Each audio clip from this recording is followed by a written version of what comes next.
Hello students, स्वागत है आपका आपके प्यारे से YouTube channel GK underline study में। तो आज की इस वीडियो में हम लोग 11th एनुअल एग्जामिनेशन 2023 के लिए केमिस्ट्री के क्वेश्चन पेपर का सॉल्यूशन करने वाले हैं। तो चलिए बिना समय को गवाए सभी प्रश्नों को सॉल्व करते हैं।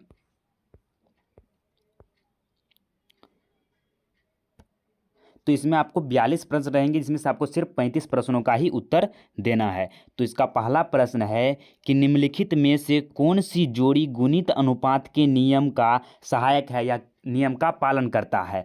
तो जो इसका राइट आंसर है आपका हो जाएगा डी, कार्बन मोनोऑक्साइड और ऑक्सीजन। देखिए ये कैसे हुआ, इसके बारे में भी चर्चा कर लेते हैं। देखिए गुणित अनुपात के नियम में कहा गया कि एक ऐसा जोड़ा होना चाहिए कंपाउंड का जिसका जो पहला जोड़ा है वह निश्चित अनुपात में मिलकर बना होता है और दूसरा जो कंपाउंड होता है वह अनिश्चित अनुपात में मिलकर बना होता है। जैसे कार्बन मोनोऑक्साइड की बात करते हैं तो कार्बन और ऑक्सीजन इसमें जो है ना 3:8 8 जो है ना यह मिलकर बना होता है। यह जो है ना प्रयोग के द्वारा प्राप्त किया गया है कि कार्बन का 3 अनुपात रहेगा तो ऑक्सीजन का 8 अनुपात मिलकर कार्बन मोनोऑक्साइड बना होगा। और जो ऑक्सीजन होता है यह किसी भी अनुपात में मिलकर बना हुआ होता है। जैसे हो गया ऑक्सीजन की बात करते हैं तो ये 1:2, 2:3, 4 इस तरह से ये मिलकर बने होते हैं। ये प्रयोग के द्वारा निर्धारित किए गए हैं।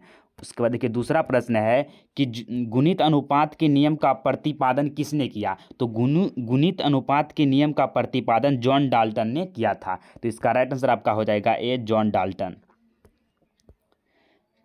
उसके बाद तीसरा प्रश्न है कि एक कार्बनिक यौगिक में जो है ना कार्बन 40% है, हाइड्रोजन 6% है और देखिए ऑक्सीजन 54% है। तो यौगिक का आपको मूल अनुपाती सूत्र बताना है। तो देखिए इसमें क्या करते हैं हम लोग, पहले जो जो दिया गया है उसके अनुभार से या परमाणु द्रव्यमान से विभाजित करके उसका निकाल लेते हैं। तो यहाँ पे कार्बन जो है ना 40% है और इस कार्बन का द्रव्यमान होता है 12, इसका परमाणु संख्या 6 और द्रव्यमान संख्या 12 होता है। तो 12 से विभाजित करेंगे तो ये हमें 3.33% प्राप्त हो जाएगा। उसके बाद हाइड्रोजन में तो 6% दिया है, इसका परमाणु द्रव्यमान भी एक ही होता है तो ये हो जाएगा आपका 6।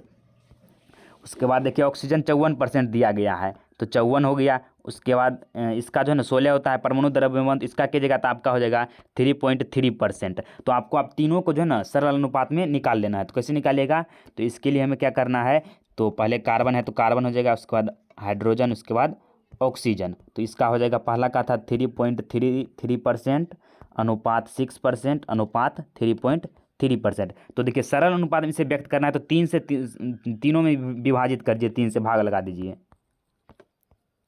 तो जो है ना अप्रोक्स वैल्यूम जो है ना आपका आ जाएगा 1:2:1। तो इसमें लिख सकते हैं कार्बन हो जाएगा आपका 1, हाइड्रोजन 2 और ऑक्सीजन 1। तो हो जाएगा ये कितना, CH, हाइड्रोजन 2 है CH2O हो जाएगा इसका मूल अनुपाती सूत्र। तो इसका जो राइट आंसर क्या हो जाएगा, CH2O। CH2O हो जाएगा इसका मूल अनुपाती सूत्र।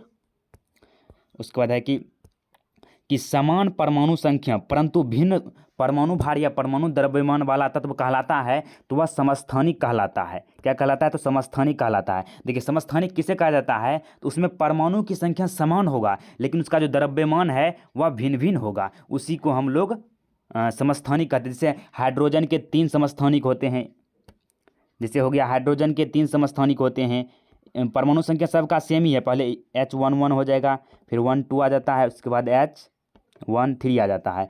तो इसमें क्या होता है कि जो है ना परमाणु संख्या सबका समान ही है लेकिन जो द्रव्यमान संख्या है इसका ये सभी का भिन्न भिन्न है, तो इसी को हम लोग समस्थानिक कहते हैं। जैसे हो गया जैसे हाइड्रोजन के 3 समस्थानिक हो गए, प्रोटियम, डायटोरियम जो है ना डायटेरियम और जगह ट्राइटियम, ये 3 हो जाता है इसका समस्थानिक। उसके बाद है कि परमाणु के नाभिक में होते हैं, तो परमाणु के नाभिक में प्रोटॉन और न्यूट्रॉन होते हैं। जो भी परमाणु है उसके नाभिक में क्या क्या होते हैं, तो प्रोटॉन होंगे और न्यूट्रॉन होते हैं। और किसी नाभिक में प्रोटॉन की संख्या और न्यूट्रॉन की संख्या के योगफल को ही हम लोग परमाणु संख्या कहते हैं। इस पर भी सवाल आया हुआ है, परमाणु द्रव्यमान कहते हैं, सॉरी परमाणु द्रव्यमान। उसके बाद छठा प्रश्न है कि किसी तत्व के परमाणु में 15 इलेक्ट्रॉन है और 20 न्यूट्रॉन है तो उसकी परमाणु संख्या क्या होगी। तो जितना इलेक्ट्रॉन की संख्या होता है उतना ही परमाणु संख्या होता है और उतना ही प्रोटॉन की संख्या होता है। तो इसका जो परमाणु संख्या है वह भी आपका 15 ही हो जाएगा। तो 6 नंबर के प्रश्न का आंसर आपका हो जाएगा 15। उसके बाद है 7वां नंबर का प्रश्न कि यहाँ पर जो प्रश्न में थोड़ा सा जो टाइपिंग में यहाँ पर देखिए मिस्टेक है, यहाँ पर होगा 6 प्रोटॉन उपस्थित है। तो 6 प्रोटॉन अर्थात 6 परमाणु संख्या किस में उपस्थित है, तो कार्बन का ही परमाणु संख्या 6 होता है। तो ये हो जाएगा आपका राइट आंसर सी, कार्बन। उसके बाद है कि आवर्त सारणी, यहाँ पर है कि आवर्त सारणी के आवर्त 3 में तत्वों की संख्या है। तो आवर्त सारणी में, जैसे आवर्त सारणी हो गया ये आपका, और इसके आवर्त 3 में जो है ना तत्वों की संख्या कितना है, तो तत्वों की संख्या 8 है। इसका आंसर क्या है आपका बी, 8 है। और कौन कौन से हैं, तो सोडियम से लेकर आपका आर्गन तक हो जाएंगे। सोडियम हो गया, मैग्नीशियम हो जाएगा, एल्युमिनियम, सिलिकॉन, उसके बाद हो जाएगा फास्फोरस, सल्फर, क्लोरीन और आर्गन। तो आर्गन तक जो है ना आपका हो जाएगा आवर्त 3 के तत्व। उसके बाद इसमें 8 हो जाएगा। उसके बाद है कि निष्क्रिय गैस आवर्त सारणी के किस समूह में स्थित है, तो निष्क्रिय गैस जितने भी हैं नोबेल गैस वह शून्य समूह में स्थित है। इसे या कह सकते हैं कि 18 ग्रुप में वह उपस्थित है। तो इसका मतलब आपका हो जाएगा बी, शून्य समूह में। उसके बाद है कि ब्यूटेन के कितने समअवयवी हैं, तो ब्यूटेन के जो है ना कुल 2 समअवयवी हैं। ब्यूटेन किस प्रकार से हो जाएगा, तो कार्बन जो इसमें 4 हो जाएगा। उसके बाद हाइड्रोजन इसमें 10 हो जाएगा। देख लेते हैं एक बार, जैसे कार्बन का आप कीजिएगा 4 देखिए, जिससे कार्बन हो गया 4, तो इसमें 3 हाइड्रोजन जुड़ेगा, इसमें भी जुड़ जाएगा इस तरह से। तो 1 2 3 4 5 6 7 8 9 10, तो C4H10 इसका हो जाएगा रासायनिक फार्मूला। तो इसका समअवयवी कितने हैं, तो 2 हैं। उसके बाद है सहसंयोजन, वैद्युत संयोजन तथा उपसंयोजन बंध जो है ना बंधन वर्तमान में किस में है, तीनों बंधन किस में मौजूद है, तो अगर देखिएगा तो इसमें तो नहीं होगा SO2 में, और इसमें दोनों में जो है ना सहसंयोजन बंध हो जाएगा, लेकिन कह तीनों होना चाहिए। तो NH4Cl में जो है ना तीनों बंध मौजूद है, इसका आंसर आपका सी हो जाएगा। उसके बाद है कि कैल्शियम में संयोजी इलेक्ट्रॉन की संख्या है। तो कैल्शियम का आपको पहले परमाणु संख्या पता होना चाहिए, 20 होता है। तो इसका इलेक्ट्रॉनिक विन्यास करेगा तो होता है 2 8 10, 10 8 18 और 2 हो जाता है। तो अंतिम कक्षा में जितने इलेक्ट्रॉन हैं वही आपका वैलेंस इलेक्ट्रॉन कहलाता है। तो इसका राइट आंसर हो जाएगा आपका सी, 2 हो जाएंगे कैल्शियम में संयोजी इलेक्ट्रॉन, वैलेंस इलेक्ट्रॉन। उसके बाद नेक्स्ट है आपके सामने कि N2 में जो है ना बंधन निर्माण के लिए आवश्यक कुल इलेक्ट्रॉनों की संख्या होगी। तो N2 में बंधन निर्माण के लिए आवश्यक कुल इलेक्ट्रॉनों की संख्या कितना होगा वो आपको यहाँ पर ही बताना है। तो जो इसका राइट आंसर है आपका हो जाएगा, तो N2 में जो है ना इसका हो जाएगा आपका 6 इलेक्ट्रॉन होते हैं। और कैसे 6 इलेक्ट्रॉन होते हैं इसे भी हम लोग देख लेते हैं। जैसे N2 कर लेते हैं, तो नाइट्रोजन का परमाणु संख्या होता है 7, नाइट्रोजन का परमाणु संख्या होता है 7 और इसका इलेक्ट्रॉनिक विन्यास होता है 2 5। तो इसके अंतिम कक्षा में 5 इलेक्ट्रॉन है, मतलब यह 5 बॉन्ड बनाता है यहाँ पर ही, मतलब 5 बॉन्ड है तो 5 इलेक्ट्रॉन इसमें रहेगा लास्ट कक्षा में जितना है। तो 2 2 4 हो गया इलेक्ट्रॉन, और एक मान लेते हैं यहाँ 5 इलेक्ट्रॉन। N2 का मतलब 2 है, तो इसमें भी हो जाएगा 5 इलेक्ट्रॉन। तो इसको अष्टक पूरा करना है, एक दूसरे से बॉन्ड बनाना है। तो ये क्या करेगा यहाँ पर, तो ये जो है ये क्या करता है कि 3 3 इलेक्ट्रॉनों का साझा कर लेता है। तो 2 यहाँ मान लेते हैं, और ये 3 इलेक्ट्रॉन इस प्रकार से इसका हो गया, इसका 3 इलेक्ट्रॉन इसका हो गया। तो इस तरह से जो है ना ये यहाँ से अपना सहसंयोजी बॉन्ड बना लेगा, कोवैलेंट बॉन्ड, और इस तरह से अपना अष्टक पूरा करता है। तो यहाँ पर देख सकते हैं कि जो ना 2 2 4 और 2 6, तो यहाँ पर ये 6 जो है इसमें इलेक्ट्रॉन है। तो इसमें किस प्रकार से बॉन्ड बनता है, तो ट्रिपल बॉन्ड बन जाता है NN के बीच। तो इस तरह से इसमें कितने, एक बॉन्ड, एक जो है ना आबंध में या बॉन्ड में 2 इलेक्ट्रॉन होते हैं, तो 3 है तो 6 इलेक्ट्रॉन हो जाएंगे। और यहाँ पर भी गिनती अगर करना चाहे तो कर सकते हैं, 2 2 4 2 6। तो इसका आंसर आपका हो जाएगा C 6। फिर है वे अणु जो है ना, वे अणु यहाँ पर होगा, वे अणु जो एक से अधिक संरचनाएं प्रदर्शित करते हैं या प्रदर्शित किए जाते हैं कहलाते हैं। तो वह समअवयवी कहलाता है। समअवयवी वह होता है जैसे कोई भी एलिमेंट हो गया, कोई भी तत्व यौगिक हो गया, तो वह क्या करता है कि वह उसका जो है एक से अधिक संरचना बन जाता है, लेकिन गुण जो है ना वह समान ही होता है। तो उसको हम लोग समअवयवी कहते हैं, आइसोमर कहते हैं। और इसी की घटना को हम लोग समअवयवता आइसोमेरिज्म भी कहते हैं। उसके बाद है 15 नंबर का सवाल कि निम्नलिखित में कौन जो है मूल माध्यमान वर्ग वेग का व्यंजन नहीं है। तो देखिए यहाँ पर ऑप्शन ही आपके सामने नहीं है, लेकिन जो है ना दूसरे क्वेश्चन पेपर में जो है आपका जो राइट आंसर है वह सी हो जाएगा। किस प्रकार से है, तो यहाँ पर हम थोड़ा सा देख लेते हैं कि किस प्रकार से क्वेश्चन था, उसके बाद ऑप्शन लगा देते हैं। तो इसका जो ऑप्शन है कुछ इस प्रकार से है। तो पहला का ऑप्शन जो है √3RT/m, √3RT/m है। उसके बाद फिर √3P/dm है। उसके बाद इसका भी है √3, यहाँ देखिए रूट नहीं दिया गया लेकिन इसमें रूट होगा, √3PM/d है। उसके बाद इसका हो जाएगा √3 PV/m है। तो जो मध्यमान प्रमेय होता है वो आपका ए होता है, √3RT/m ये होता है। ये भी उसका अगर डेराइव कीजिएगा PV बराबर nRT से तो ये आपको प्राप्त हो जाएगा। लेकिन ये जो तीसरा ऑप्शन दिया गया है ये आपका एग्जिस्ट नहीं करता है, ये नहीं होगा, इसका मध्यमान प्रमेय व्यंजक ये नहीं है। तो इसका आंसर आपका सी हो जाएगा। आप क्वेश्चन में देख लीजिएगा जब आएगा।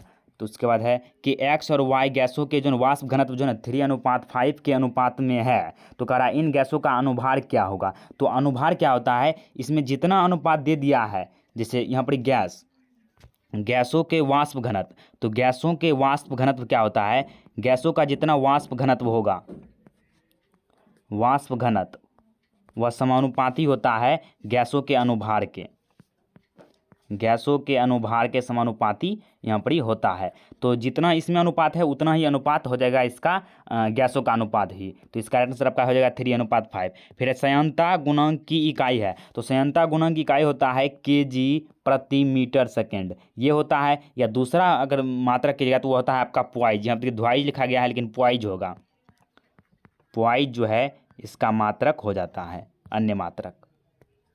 उसके बाद है कि क्विक लाइम पर जब जल डाला जाता है तो अभिक्रिया होती है। तो आप जब क्विक लाइम पर जल डालिएगा तो उससे क्या होता है, तो उससे ऊष्मा का उत्सर्जन होता है। तो जिससे ऊष्मा का उत्सर्जन होता है उसे हम लोग ऊष्माक्षेपीय अभिक्रिया कहते हैं। तो इसका आंसर आपका ए हो जाएगा, ऊष्माक्षेपीय अभिक्रिया। उसके बाद है कि आंतरिक ऊर्जा है। तो यांत्रिक ऊर्जा क्या है, तो जो यांत्रिक ऊर्जा होता है वह एक अवस्था फलक होता है। अवस्था फलक कहने का अर्थ है कि यह अवस्था का एक फलन है, यह पथ पर निर्भर नहीं करता है जिससे कि अवस्था प्राप्त हो जाए। तो यह एक क्या है, तो यह एक अवस्था फलक है। इसका आंसर आपका ए हो जाएगा। नेक्स्ट प्रश्न है आपके सामने कि इनमें से जो कौन सही है, एक सही को चुनना है। तो इस तरह के जो कॉन्सेप्ट हम पहले भी क्वेश्चन पेपर में कर चुके हैं एकदम विस्तार पूर्वक।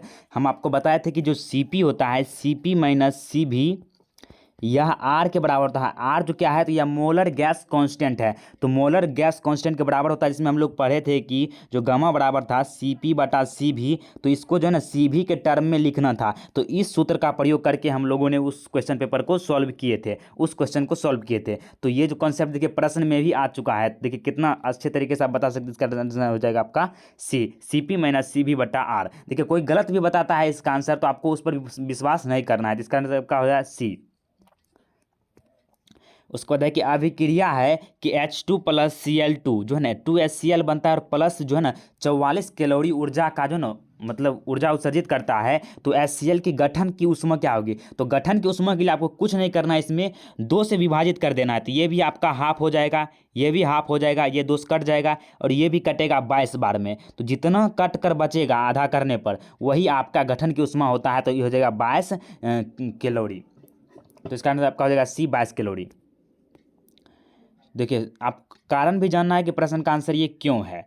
उसके बाद है कि एक ऊष्माक्षेपी अभिक्रिया के लिए डेल एस का मान धनात्मक है, यह अभिक्रिया संभव है। जब इसके डेल एस का मान धनात्मक होता है, पॉजिटिव होता है, तो जो डेल एस है T डेल एस वह जो ना ग्रेटर देन होता है डेल एच के, डेल एच से बड़ा होगा तभी जो है वह अभिक्रिया संभव होगा। तो इसका राइट आंसर आपका हो जाएगा ए।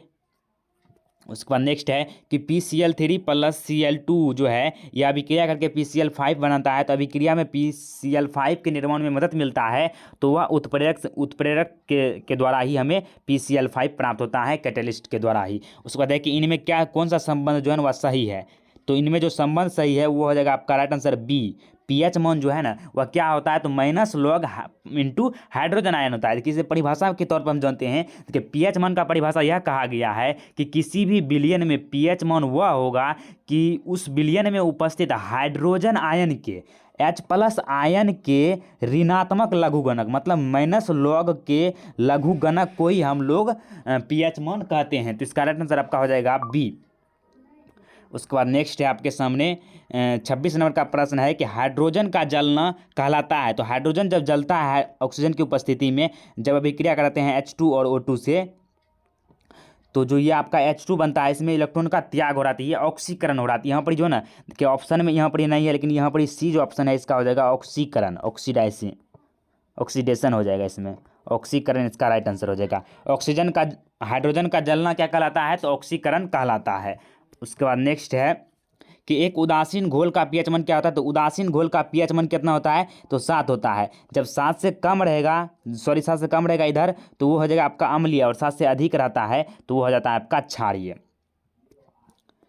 उसके बाद नेक्स्ट है कि 27 में डैश है कि डैश की ऑक्सीकरण संख्या है, मतलब यहाँ पर देखिए दिया नहीं गया है, किसका पूछा गया है, मिस्टेक हो गया है। तो यहाँ पर जो है ना आपका है कि C6H12O6 में जो है ना कार्बन का ऑक्सीकरण संख्या कितना है, तो कार्बन का ऑक्सीकरण संख्या जो है ना आपका हो जाएगा, इससे निकाल लेते हैं हम लोग, कितना हो जाएगा।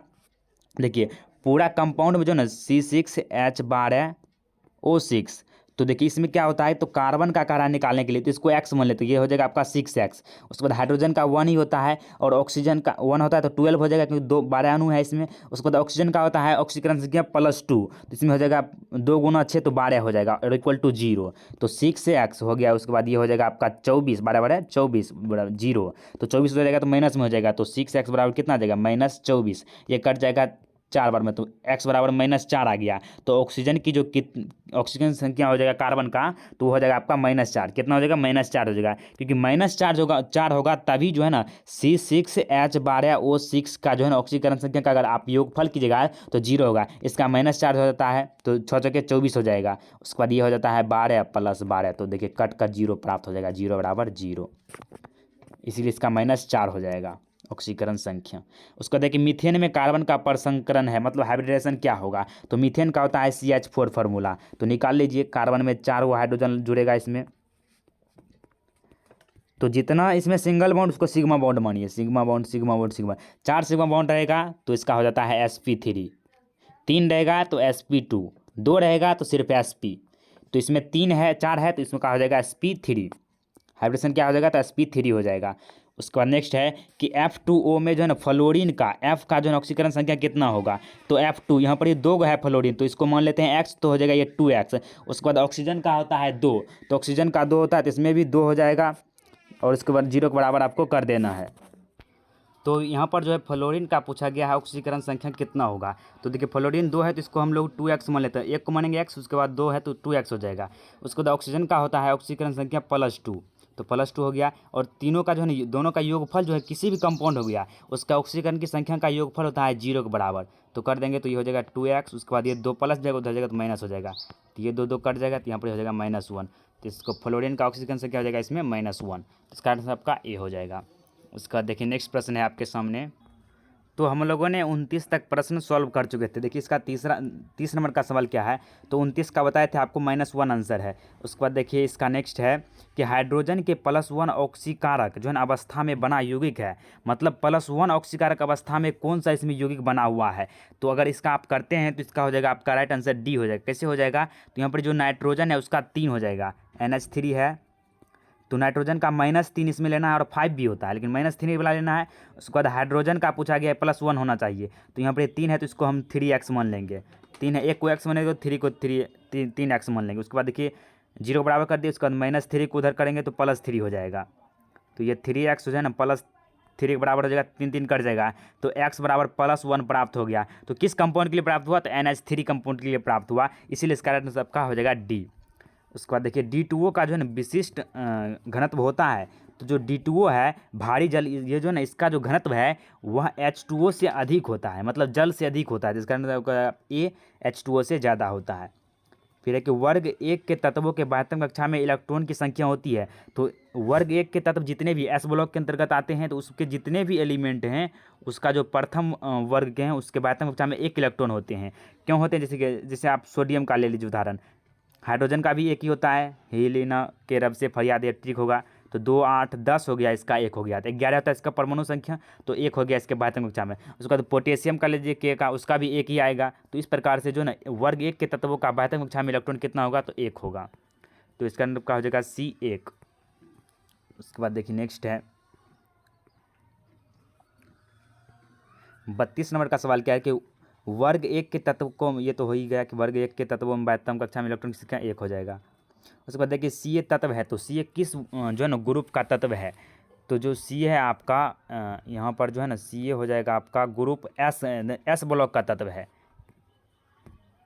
तो कैल्शियम आपका एस ब्लॉक का एलिमेंट हो जाएगा। उसके बाद देखिए नेक्स्ट प्रश्न है आपके सामने कि 34 नंबर का है कि बोरॉन किस जो है ना ब्लॉक का तत्व है। जो बोरॉन है आपका ये पी ब्लॉक का तत्व है, इसका हो जाएगा आपका पी ब्लॉक। बोरॉन किस ब्लॉक का तत्व है, तो पी ब्लॉक का तत्व है। उसके बाद है नेक्स्ट कि जल गैस मिश्रण है, जो जल गैस है वाटर गैस वह किसका मिश्रण है, तो जो जल गैस है वह हो जाएगा आपका जो है ना कार्बन मोनोऑक्साइड और हाइड्रोजन का मिश्रण है। तो इसका आंसर आपका हो जाएगा सी, कार्बन मोनोऑक्साइड और हाइड्रोजन गैस। उसको 36 में प्रश्न है कि निम्नलिखित में कौन सा यौगिक कार्बनिक यौगिक नहीं है। तो देखिए कार्बनिक यौगिक होने के लिए उसमें कार्बन और हाइड्रोजन दोनों मौजूद होना बहुत ही ज़रूरी है। सिर्फ कार्बन से कम नहीं चलेगा, कार्बन और हाइड्रोजन होगा तभी वह कार्बनिक यौगिक कहलाएगा। तो इसमें है तो ये भी होगा, ये भी हो जाएगा क्योंकि इसमें भी कार्बन और हाइड्रोजन है और इसमें भी है C6H12O6 में। लेकिन जो कार्बन डाइऑक्साइड है इसमें सिर्फ कार्बन ही है, इसीलिए यह जो है आपका कार्बनिक यौगिक नहीं होगा। तो इसका राइट आंसर हो जाएगा आपका सी। उसके बाद देखिए पेट्रोल के शोधन में मतलब पेट्रोल के शुद्धिकरण के लिए प्रयुक्त विधि है तो प्रभाजी आसवन विधि के द्वारा पेट्रोल का शुद्धिकरण किया जाता है। फिर है कि एल्कीन का जो है ना सामान्य सूत्र होता है। तो एल्कीन देखिए यहाँ पर हम आपको पहले भी ये प्रश्न बहुत सारे इसमें जितने भी प्रश्न हैं बहुत सारे पहले भी करा चुके हैं। तो चलिए यहाँ पर इसका भी अच्छे तरीके से समझ लेते हैं। 3 का बताए थे आपको, एक था एल्केन, तो एल्केन में होता है सिंगल बॉन्ड, तो इसका सूत्र होता है CnH2n प्लस 1, CnH2n प्लस 1 होता है। और उसके बाद जो एल्कीन होता है तो एल्कीन का हो जाता है आपका CnH2n, सिर्फ इतना ही होता है। तो देखिए इसमें नेक्स्ट में देख लेंगे क्योंकि इसमें कटा हुआ है तो हो जाता है। उसके बाद एल्काइन का हो जाता है -2 हो जाएगा इसमें, सॉरी यहाँ पर देख लेंगे एक बारी। एल्केन का यहाँ शायद 1 या 2 होगा, ये देख लीजिएगा एक बारी, आगे चर्चा कर लेंगे ऑप्शन से। फिर एल्काइन, तो एल्काइन का क्या हो जाएगा यहाँ पर ही, इसका होता है CnH2n -2 हो जाता है। तो यहाँ पर शायद +2 होना चाहिए, 1 नहीं होगा आपका, +2 होगा। CnH2n +2 जो है वह एल्केन का हो जाता है। उसके बाद एल्काइन का ये हो जाएगा और एल्कीन का ये हो जाएगा। तो यहाँ पर देख लेते हैं प्रश्न, इसका जो ऑप्शन है कौन सा है। तो यहाँ पर देख लीजिए इसका ऑप्शन कौन सा है। तो देखिए वही आ गया है, मतलब बहुत सारे प्रश्न जो है कट चुके हैं यहाँ पर ही, मतलब ऊपर वाला सिर्फ। तो यहाँ पर ही हो जाएगा आपका CnH2n, ये हो जाएगा। तो यहाँ पर देखिए ऑप्शन में दिया गया है तो CnH2n शायद यही होगा, CnH2n +2 ये हो जाएगा आपका एल्केन का। ऊपर में 2 नहीं होगा, 1 ही होगा, तो ये हो जाएगा आपका एल्केन का। और ये हो जाएगा आपका, एक बार देख लेते हैं इसमें। और ये जो है ना जो इस प्रश्न का आंसर तो आपका इसी ही होगा। तो जो ऊपर बताए थे वही सही था आपका कि एल्केन का होता है CnH2n +2। और उसके बाद एल्कीन का तो बता ही चुके हैं क्या होगा, तो CnH2n हो जाएगा। उसके बाद जो है एल्काइन का हो जाता है CnH2n -2 हो जाता है। उसके बाद देखिए नेक्स्ट प्रश्न है आपके सामने कि निम्नलिखित में कौन असंतृप्त जो है हाइड्रोकार्बन, तो असंतृप्त हाइड्रोकार्बन के अंतर्गत आपका एल्कीन आ जाएगा, इन वाला आता है, उसके बाद आइन वाला आ जाता है। और जो एल्केन होता है एन वाला वो जो है ना आपका होता है संतृप्त हाइड्रोकार्बन के, और संतृप्त में ये दोनों आ जाता है। तो ये दोनों को अगर आप देखिएगा सूत्र के तौर पर तो जो इसका राइट आंसर आपका हो जाएगा C6H12 जो है वह और संतृप्त हाइड्रोकार्बन है और ये एल्कीन के अंतर्गत आता है। क्योंकि देखिए इसमें n का वैल्यू अगर 6 रखते हैं तो इस सूत्र में रख दीजिए तो C6 हो गया। उसके बाद है 2n, तो n का वैल्यू 6 रखेंगे तो ये हो जाएगा 12। तो C6H12 जो है वो क्या है, और संतृप्त हाइड्रोकार्बन है। उसके बाद है कि एसीटोन का जो है क्रियाशील मूलक है, तो एसीटोन का होता है मतलब कीटोन, तो कीटोन का हो जाता है आपका ये हो जाएगा जो है ना कार्बन, और इसमें डबल बॉन्ड में ऑक्सीजन जुड़ा हुआ रहता है। और देखिए OH तो हो जाता है एल्कोहल का एसिड, बोला हो जाता है कार्बोक्सिलिक एसिड का, और ये तो आपका एल्डिहाइड का हो जाता है। तो इस तरह से आपका जो एसीटोन है वह हो जाएगा ये वाला। उसके बाद अम्ल वर्षा में उपस्थित रहता है, तो अम्ल वर्षा में SO2 और NO2 उपस्थित रहता है। और यहाँ पर जो है यही दोनों अभिक्रिया करके HNO3 और H2SO4 का निर्माण करता है जल और वायु से। उसके बाद देखिए लास्ट प्रश्न होने वाला है 42 नंबर का प्रश्न कि जो है ना जल प्रदूषण का जो है ना निम्नतम होगा, मतलब जल प्रदूषण बहुत कम होगा जब BOD का मान क्या होगा, तो BOD का मान जब बहुत जितना कम रहेगा उतना जल प्रदूषण कम होगा। तो इस कारण से आपका 5 ppm मतलब पार्ट पर मिलियन, तो मतलब ये 5 जो है ना बहुत कम है, इसीलिए जो BOD का मान अगर 5 रहता है तो जल प्रदूषण बहुत ही न्यूनतम होगा। उसके बाद सब्जेक्टिव प्रश्न भी देख सकते हैं इस प्रकार से। तो इस तरह से आपका पूरा प्रश्न समाप्त होता है। आशा है कि आपको पूरा समझ में आया होगा। और यहाँ पर जो BOD है इसका मतलब होता है बायोलॉजिकल ऑक्सीजन डिमांड होता है, मतलब कितना ऑक्सीजन रहना चाहिए जल में, वही ये BOD बताता है। तो इस तरह से जो है ना आपका पूरा ऑब्जेक्टिव क्वेश्चन क्लियर हुआ। आशा है कि आपको पूरा समझ में आया होगा। तो मिलते हैं अगली वीडियो में, तब तक के लिए अगर चैनल पर पहली बार आए तो चैनल को प्लीज़ सब्सक्राइब कर लीजिए, क्योंकि इस तरह का वीडियो आपको यहाँ पर मिलता है और हमेशा मिलता रहेगा। तो मिलते हैं अगली वीडियो में, तब तक के लिए जय हिंद जय भारत।